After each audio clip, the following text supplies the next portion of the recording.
Dr. Silara Zin-Thrix, lead xenobiologist of the Galactic Exploration Fleet, stared out the viewport of the research vessel Celestial Curiosity with a mixture of excitement and trepidation.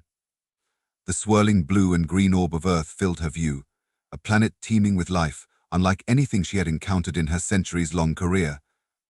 "Quite the sight, isn't it?" Captain Krasnek remarked, his tentacles rippling with barely contained anticipation. "To think, after all these years of searching, we've finally found a world so rich in biodiversity. The High Council will be ecstatic." Xylara's eye stalk swiveled towards her old friend and longtime colleague. "Indeed, though I can't shake this feeling that we're in for more than we bargained for. The preliminary scans show life forms that defy our current understanding of biology." Krasnek made a dismissive gesture with one of his lower appendages. "Nonsense. We're the most advanced species in the known galaxy. What could a bunch of primitive organisms possibly do to surprise us?" As if on cue, the ship's alarms began blaring, startling both Silara and Krasnake. The captain's communication device crackled to life, and the panicked voice of Dr. Vex Law, the ship's junior biologist, filled the bridge. "Captain, Dr. Zin-Thrix, you need to get down to the containment lab immediately. Something's gone terribly wrong with the Earth samples." Exchanging worried glances, Silara and Krasnek hurried to the turbolift. As they descended towards the research deck, Silara couldn't help but mutter, "I told you we should have been more cautious."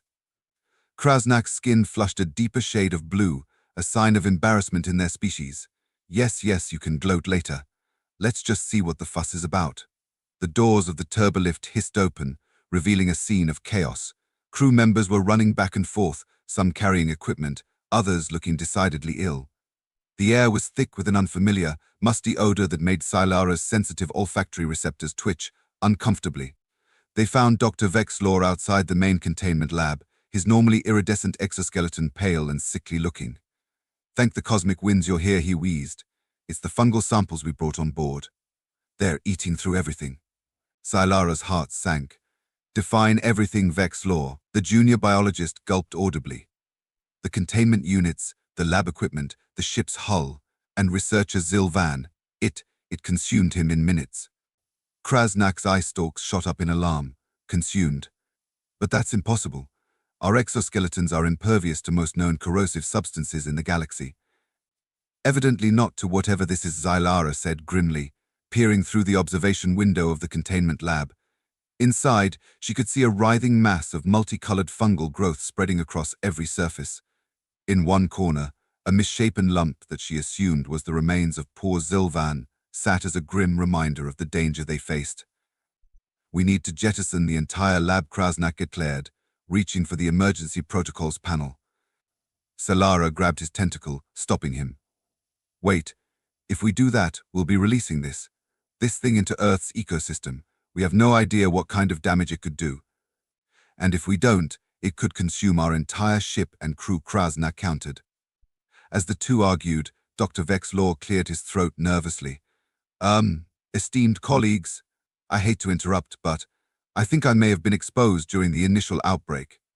Both Silara and Krasnake to look at the junior biologist, horror dawning on their faces as they noticed the small patches of fungal growth beginning to sprout on his exoskeleton. "Quarantine," Silara shouted. "We need to lock down this entire deck and find a way to neutralize this fungus before it spreads further." Krasnek nodded grimly, activating the ship-wide communication system. "Attention all crew members, this is Captain Krasnake. We have a level 1 biohazard situation. All personnel are to report to their emergency stations immediately. This is not a drill. Repeat, this is not a drill." As the sounds of organized chaos filled the ship, Silara's mind raced. In all her years of studying alien life forms, she had never encountered anything like this. The implications were staggering and terrifying. If Earth's fungi could so easily overcome their advanced biology, what hope did they have of ever colonizing this planet? More importantly, how could they prevent this aggressive organism from spreading beyond Earth and potentially threatening the entire galaxy? Little did Silara know that the answers to these questions would come from the most unlikely of sources, far below on the planet's surface, in a quaint little town called Grimbleton. Dr. Bartholomew Barty Funkston was having a perfectly normal Tuesday morning, thank you very much. The renowned mycologist, though renowned. Might be stretching it a bit. He was mainly known in Grimbleton for his award-winning portobello mushroom casserole at the annual town fair, was enjoying his usual cup of coffee at the Grimbleton Cafe when his peaceful routine was unceremoniously interrupted. "Barty, dear, you simply must come quick." The shrill voice of Mildred Mulch, his next-door neighbor and self-proclaimed plant whisperer, cut through the quiet murmur of the cafe like a hot knife through butter. Barty sighed, setting down his coffee cup with the resignation of a man who knew his day was about to take a turn for the weird. "What is it this time, Mildred? Did your petunias predict another alien invasion?" he asked, his voice dripping with sarcasm. Mildred, a sprightly woman in her 70s with a penchant for floral prints and outlandish gardening hats, huffed indignantly. Now, no need to be snippy. And for your information, it wasn't the petunias this time. It was the fungi. Barty's eyebrows shot up despite himself. As much as he tried to maintain a skeptical demeanor around Mildred's more eccentric claims, anything involving fungi piqued his professional interest. The fungi. What about them? They're acting strange, Barty. All of them. The mushrooms in my garden, the mold on that cheese I forgot about in the back of the fridge, even the athlete's foot cream in my medicine cabinet is bubbling. Something's happening, I tell you. Barty was about to dismiss Miss Mildred's claims as another one of her flights of fancy when he noticed something odd. The remnants of his mushroom omelette on his plate were moving. No, not just moving, they were growing, spreading across the ceramic surface at an alarming rate. "What in the name of shiitake?" Barty muttered, leaning in for a closer look. Suddenly, a deafening boom shook the entire cafe, causing patrons to scream and dive under tables. Coffee cups clattered to the floor, and the large front window cracked ominously. "Oh my. I do believe the aliens have arrived," Mildred remarked calmly, as if commenting on the weather. Barty was about to admonish her for jumping to conclusions when he looked out the window and promptly forgot how to form coherent sentences. There, in the middle of Grimbleton's only park, sat an honest-to-goodness flying saucer. Well, not so much a saucer as a giant, metallic mushroom cap, but the principle was the same. You. How Barty sputtered, his scientific mind struggling to process what he was seeing. And Mildred patted his arm sympathetically. There, dear. I know it's a lot to take in. Would you like a nice cup of tea? I have some lovely kombucha in my bag."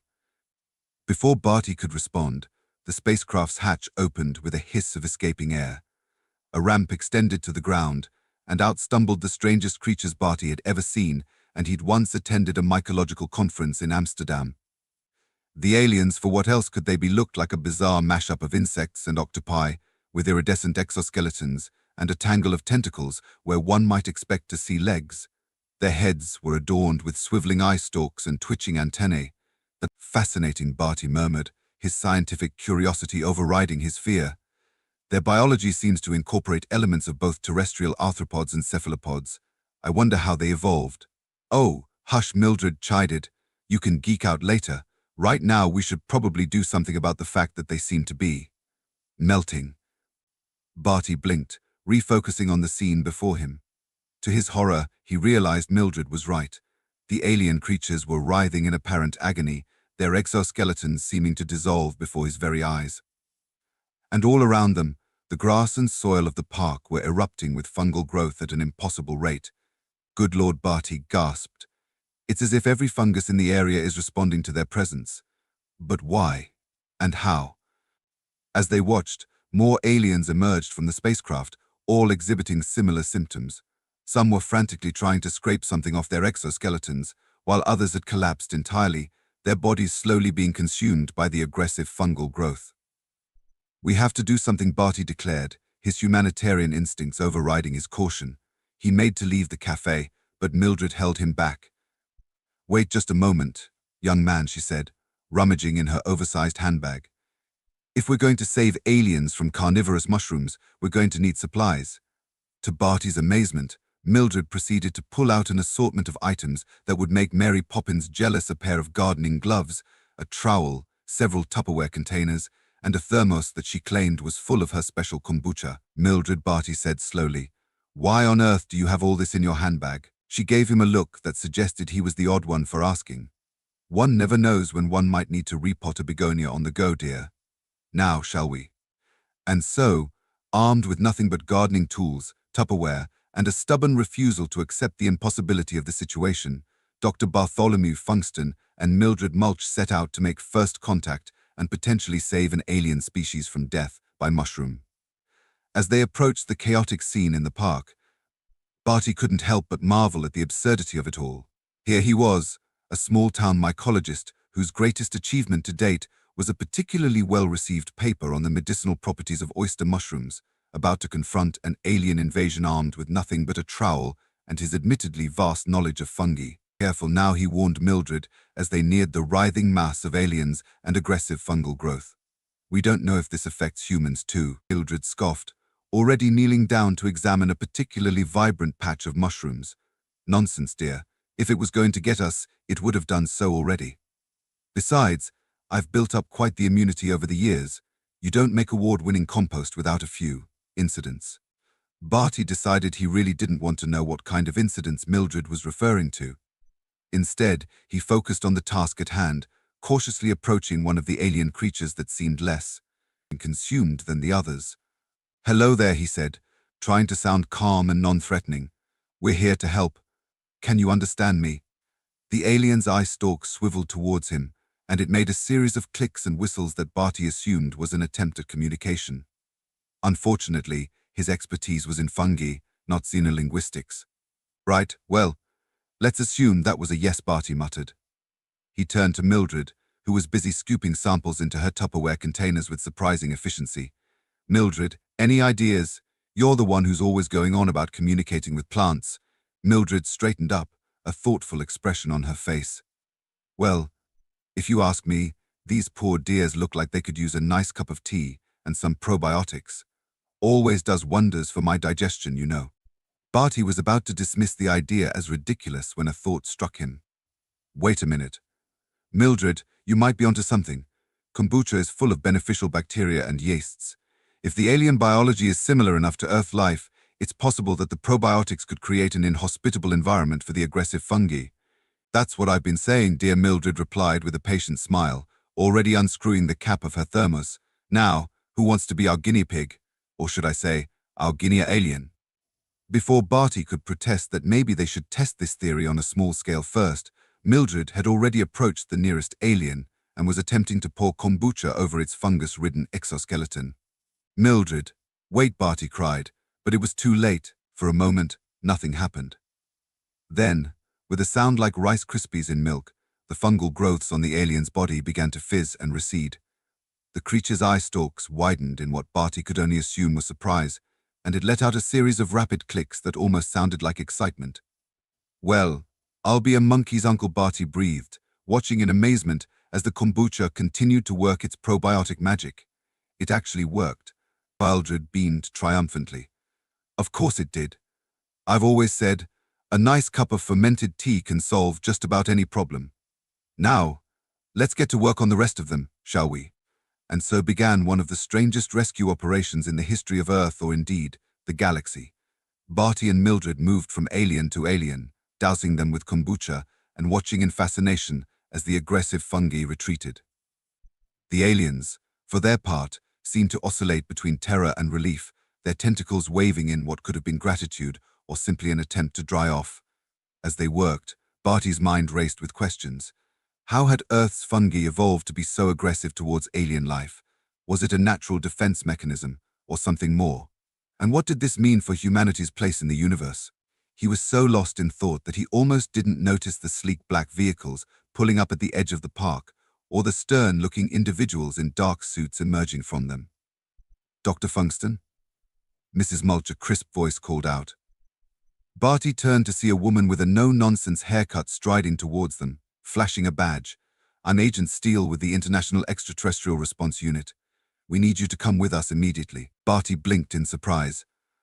"I'm sorry, the what now?" "Never mind that," Agent Steele said brusquely. "Your expertise is required for a matter of global security. And, is that kombucha?" Mildred, who had been in the middle of offering a freshly defungified alien a sip from her thermos, perked up at the question. "Oh yes, dear, would you like some? It's my special blend. Does wonders for the digestion and apparently for saving aliens too." Agent Steele's eye twitched almost imperceptibly. I see. If you'll both come with me, we have a secure facility where we can debrief you on the situation. And perhaps you could bring some of that kombucha with you, for our scientific purposes. As they were ushered into a sleek black vehicle with suspiciously thick windows, Barty couldn't help but feel like he'd stepped into one of those sci-fi movies he'd always scoffed at.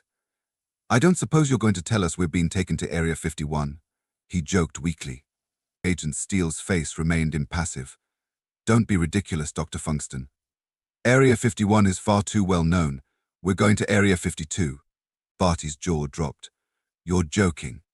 I never joke about fungal-based extraterrestrial threats, Dr. Agent Steele replied, her tone drier than a desert mushroom. As the vehicle sped away from Grimbleton, Mildred busied herself with rummaging through her oversized handbag. Now where did I put that? Aha, she triumphantly produced another thermos. I knew my emergency Earl Grey would come in handy. Tea, anyone? Agent Steele politely declined, but Barty gratefully accepted a cup. As he sipped the surprisingly good brew, he couldn't help but marvel at the bizarre turn his life had taken.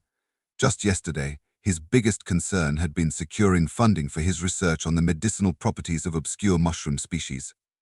Now, he was apparently Earth's foremost expert on alien-consuming fungi. After a journey that seemed to involve an improbable number of twists, turns, and what Barty could have sworn was a brief underground tunnel, they arrived at a nondescript building that looked like it could have been a mid-sized accounting firm.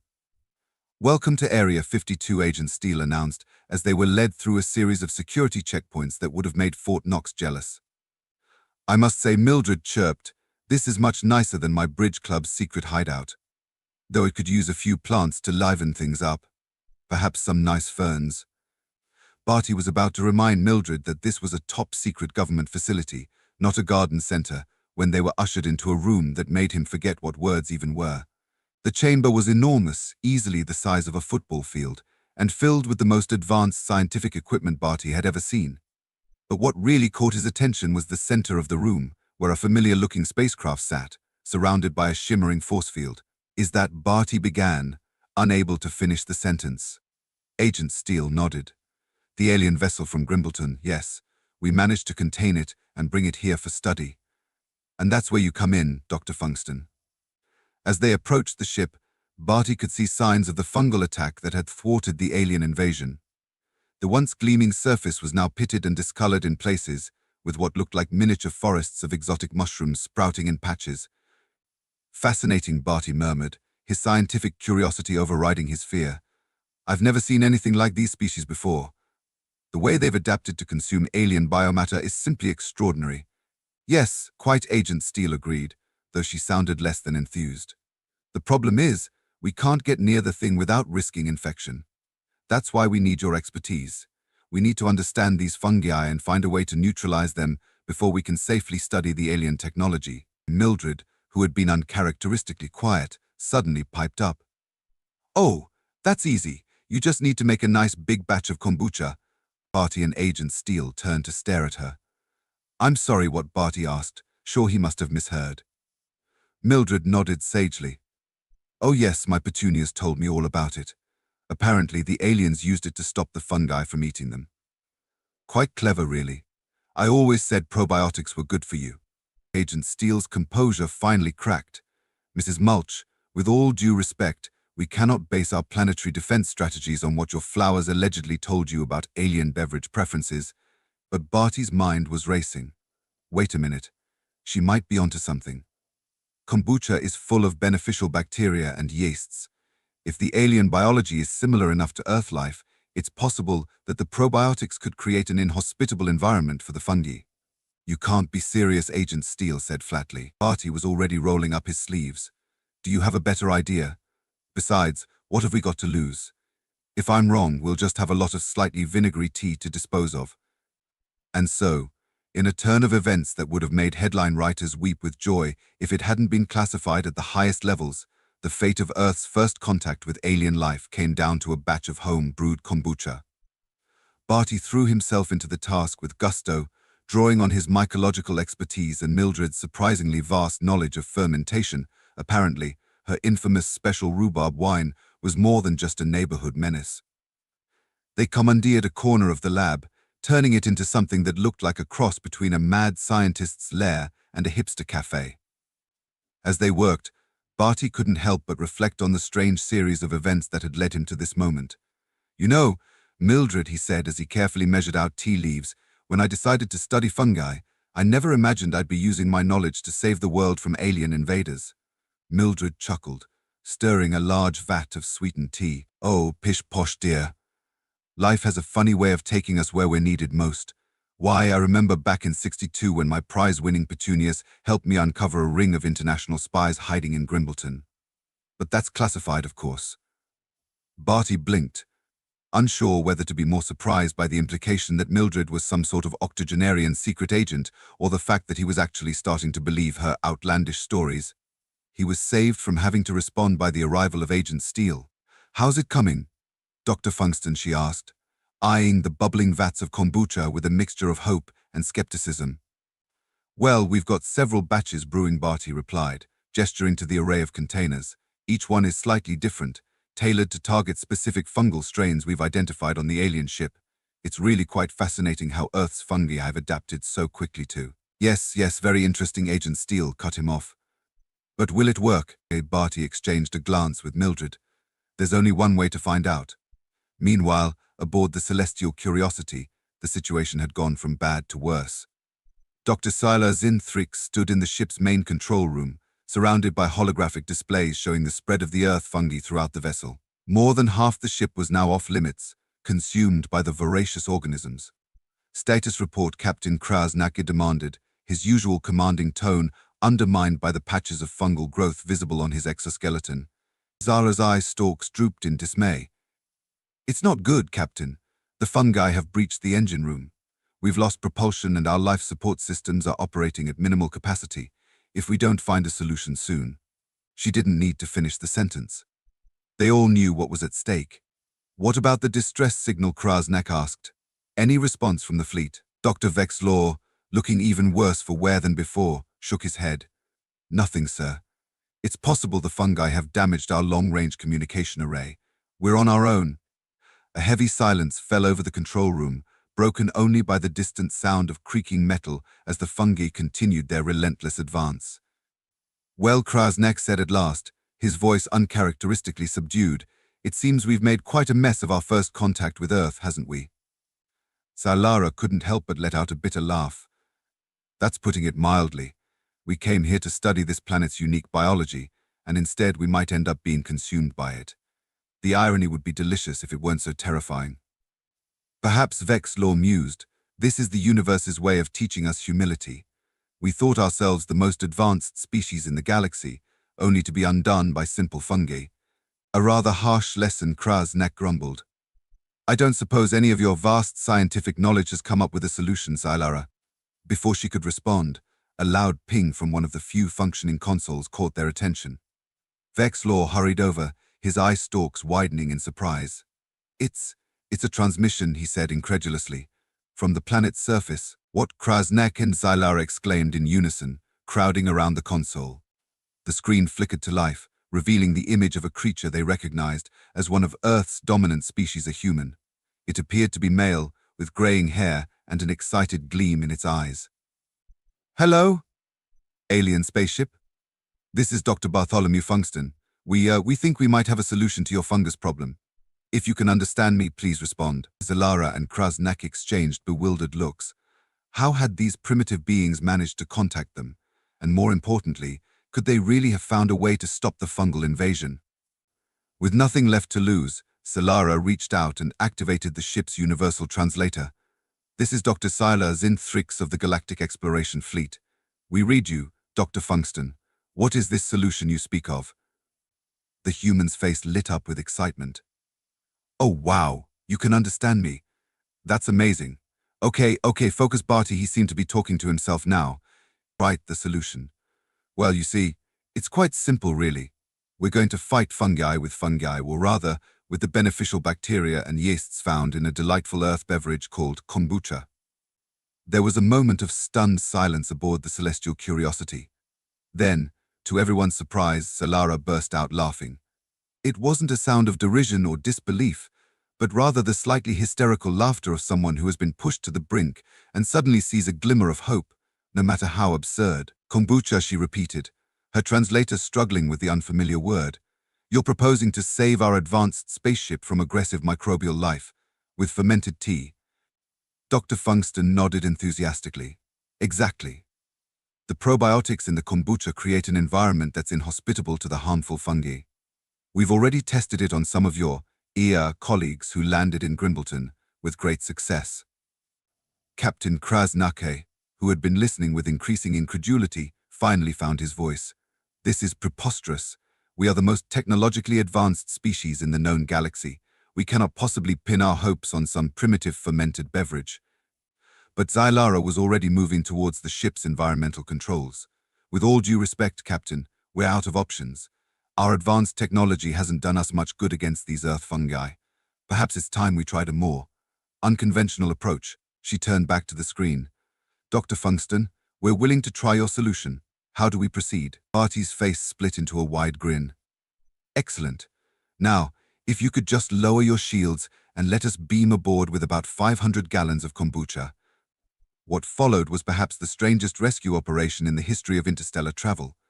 Under the guidance of Dr. Funkston and the ever-enthusiastic Mildred Mulch, the crew of the Celestial Curiosity began dousing their ship with batch after batch of specially brewed kombucha.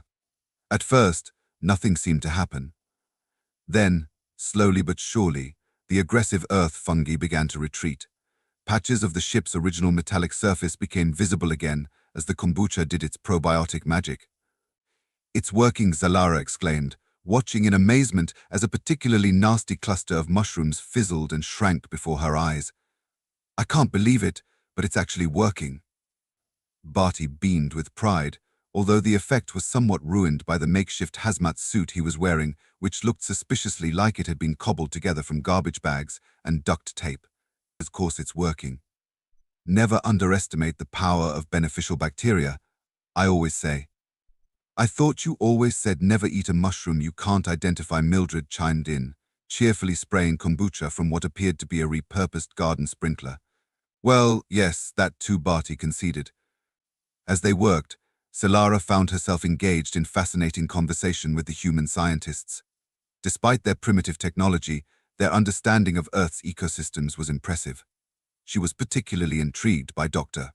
Funkston's theories on the rapid evolution of the fungi in response to alien biology. It's as if the very planet itself recognized you as a potential threat and mobilized its defenses, Barty mused, as they tackled a particularly stubborn patch of fungus near the engine room. Fascinating from a scientific perspective, of course, though I imagine it's less thrilling from your point of view. Xyra's eye stalks drooped slightly. Indeed, we came here to study your world, not to invade it. I suppose we should have been more cautious in our approach. Oh, don't be too hard on yourself, dear, Mildred said, patting one of Xylara's tentacles sympathetically. First contact is always tricky. Why, I remember when I first met my Herbert. He was so nervous he spilled an entire punch bowl on me at the Grimbleton summer feat. But look how well that turned out. Xylara wasn't entirely sure how to respond to that, but she appreciated the sentiment nonetheless. As the last of the hostile fungi were eradicated from the ship, Captain Krasnake called a meeting in the now restored control room. The atmosphere was tense as the alien crew faced their human saviors. Dr. Funkston, Mrs. Mulch Krasnak began, his tone formal. On behalf of the Galactic Exploration Fleet, I extend our deepest gratitude for your assistance. You have saved not only our lives but potentially those of countless other species who might have fallen victim to these aggressive earth fungi. Barty shuffled his feet, looking embarrassed. Oh well, it was nothing really. Just doing our bit for interstellar relations, you know. Nevertheless, Xylara interjected, your actions have demonstrated that despite your species' technological limitations, you possess great ingenuity and a willingness to help others. These are qualities highly valued in the galactic community. That Mildred beamed. Why, thank you, dear. You know, I've always said that a cup of tea and a friendly chat can solve most of the world's problems. I suppose that applies to the galaxy's problems too. Krasnak's eye stalks twitched in what might have been amusement. Indeed. Now the question remains, where do we go from here? There was a moment of silence as both humans and aliens contemplated the implications of this first contact. It was Barty who finally spoke up. Well, he said slowly, I don't know much about galactic politics or interstellar relations, but speaking as a scientist, I think we have an incredible opportunity here. We've just discovered that our two species have a lot to learn from each other. Earth's biology is clearly more complex and potentially dangerous than you anticipated. But it also holds great promise, and your technology and knowledge of the galaxy could revolutionize our understanding of life itself. Silara nodded enthusiastically. I agree. The potential for scientific collaboration is enormous. Perhaps we could establish a joint research initiative. Now hold on just a minute, Agent Steele interjected, stepping forward. Barty had almost forgotten she was there. We can't just start sharing advanced alien technology with the world. The political and economic ramifications would be enormous. Oh, pish-posh, Mildred said, waving her hand dismissively. Politics and economics? We're talking about the future of the galaxy here. Besides, I think we've all learned a valuable lesson about the dangers of keeping secrets and underestimating each other, haven't we? Agent Steele looked like she was about to object, but Captain Krasnak cut in. Your elder speaks wisely, he said, nodding towards Mildred. Our mission has always been one of exploration and discovery, not conquest or domination. Perhaps it's time we embraced a more open approach to interspecies relations. But the protocols Agent Steele began will need to be revised. Silara finished for her. This encounter has proven that our current methods are inadequate. We nearly caused a catastrophe due to our lack of understanding and preparation. Barty cleared his throat. If I might make a suggestion, why don't we start small? A limited exchange of knowledge, focused on areas of mutual benefit and minimal risk. We could begin with mycology, given recent events. I'm sure there's plenty we could learn from each other about fungi across the galaxy. Ooh, yes, Mildred chimed in. And we could introduce you to some of Earth's other wonderful fermented foods. Have you ever tried yogurt or sourdough bread? Oh, and kimchi. You simply must try kimchi. The aliens exchanged confused glances, their translators clearly struggling with the concept of kimchi. I suppose we could consider a limited cultural and scientific exchange, Agent Steele said reluctantly. But it would need to be closely monitored and controlled. Agreed, said Krasnak. We will need to report back to our superiors and establish proper protocols for further interaction. But I believe this could be the beginning of a fruitful relationship between our species. As the details were hammered out, Barty found himself marveling at the surreal turn his life had taken. Here he was, a small-town mycologist, negotiating the terms of humanity's first official extraterrestrial alliance. And all because of some overly aggressive mushrooms and a batch of homemade kombucha. You know, Mildred, he said quietly, as the others continued their discussions, when I woke up this morning, I never imagined I'd be making history like this. Mildred patted his arm affectionately. Oh, Barty dear, that's the wonderful thing about life. You never know when your particular talents might be needed. Why? I remember back in '75 when my prize-winning zucchini bread helped avert a nuclear crisis. But that's classified, of course. Barty blinked, once again finding himself uncertain whether Mildred was pulling his leg or if she was actually some sort of culinary secret agent. Before he could inquire further, Silara approached them. Dr. Funkston, Mrs. Mulch, she said, her eye stalks quivering with what Barty was beginning to recognize as excitement. I have a proposition for you both. As we establish this cultural exchange program, we'll need Earth experts who can help bridge the gap between our species. Would you be interested in serving as our official liaisons? Barty's jaw dropped. Us? But I'm just a mycologist, and Mildred is a gardener, tea enthusiast, and apparently the savior of your planet on multiple occasions. Xylara finished, her translator struggling to convey the dry humor in her tone. I'd say you're both uniquely qualified. Mildred clapped her hands in delight. Oh, how exciting. I've always wanted to travel the stars. Do you think I could bring some of my petunias along? I'm sure they'd love to see new worlds. As Xylara attempted to explain the complexities of interstellar plant quarantine to an enthusiastic Mildred, Barty found himself lost in thought. The implications of this new role were staggering. He'd be at the forefront of humanity's entry into the galactic community, helping to shape the future of both their species. So Dr. Funkston, Agent Steele said, approaching him with a bemused expression, "Are you ready to trade in your microscope for a spaceship?" Barty took a deep breath, looking around at the incredible alien technology surrounding them, then back at Mildred chatting away with Xylera as if they were old friends at a garden party. He thought about all the new fungi he might discover, all the scientific breakthroughs waiting to be made, and all the ways this could change life on Earth for the better. A slow smile spread across his face. You know what? I think I am. After all, the universe is full of mysteries waiting to be solved, and who better to tackle them than a mycologist and his tea-brewing, alien-befriending neighbor? Agent Steele shook her head, a reluctant smile tugging at her lips. I can't believe I'm saying this, but I think you might be right. God help us all. As the newly formed Human-Alien Alliance began making plans for the future, Barty couldn't help but feel a sense of excitement and trepidation.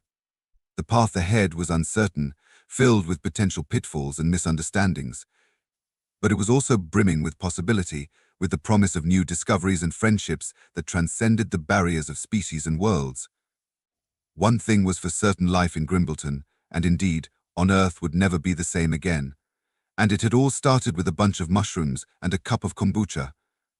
Epilogue. In the months that followed, the small town of Grimbleton became the unlikely center of Earth's first steps into the galactic community.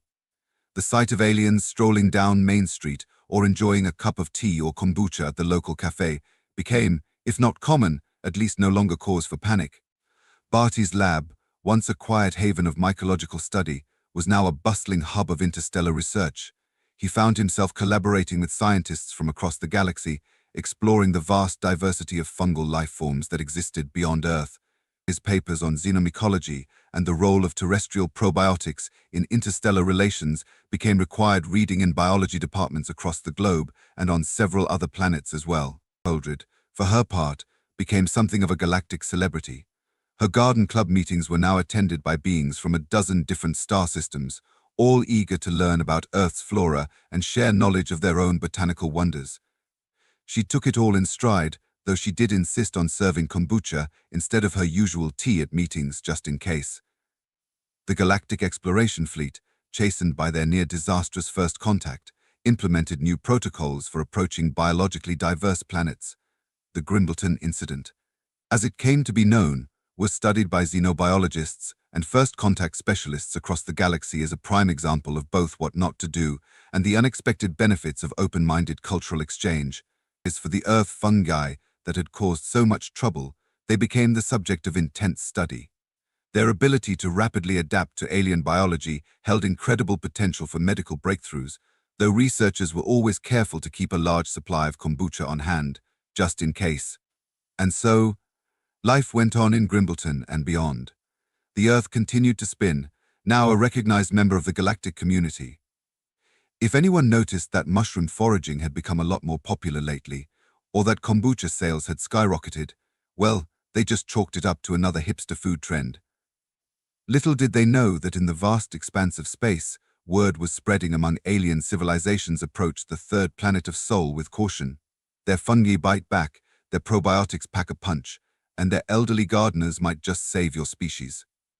As Barty liked to say, raising a glass of kombucha at the now interplanetary Grimbleton summer feast, here's to fungi, fermentation, and friendship across the stars and beyond.